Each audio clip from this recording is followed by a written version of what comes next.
મેધાવી માણસોને આપી જ જોઈએ ટિકિટ। એના બદલાના કોઈ દિવસ કોઈને કઈ વસ્તુની ખબર જ નથી, જેને રાજકારણ શું છે એનું ગતાગમ નથી, એવા માણસોને ટિકિટ આપી દીધી તો એ પ્રજાનું શું સારું કરશે? અમે નિર્ણય એક જ કર્યો છે કે હંસાબેનને મેં અમારા એરિયામાંથી એને આપી નથી ટિકિટ, એટલે અમે બહિષ્કાર કરીએ છીએ। ભાજપ માટે અમને અસંતોષ છે।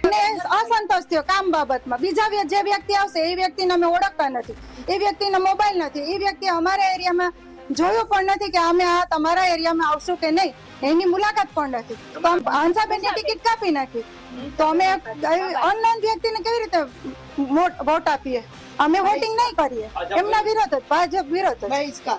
કાળી રાતે અમારા રાતે રોડ કરાવી દીધા છે, વિધવા પેન્શન અમારું તરત કરાવી દીધું છે, આધાર કાર્ડ કોઈ કામ અમારા અટકતા નથી। અમે અમારા હંસાબેન જ જોઈએ છીએ, અમારા બધા કામ એને રાતે ઉભા રહીને સાથે કરાવ્યા છે।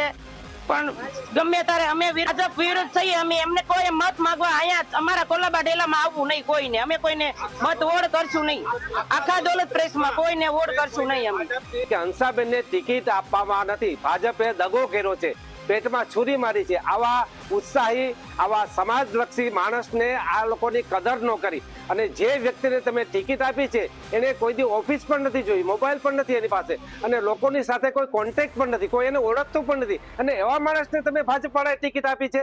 આ અન્યાય, આવા દાગાબાજ ભાજપ લોકોએ આવા માણસોની કદર નથી કરી। એટલા માટે અમે એવો નિર્ણય કર્યો છે કે હવે જે ચૂંટણી આવે છે એની અંદર અમે ભાજપ વિરુદ્ધ મતદાન કરીશું।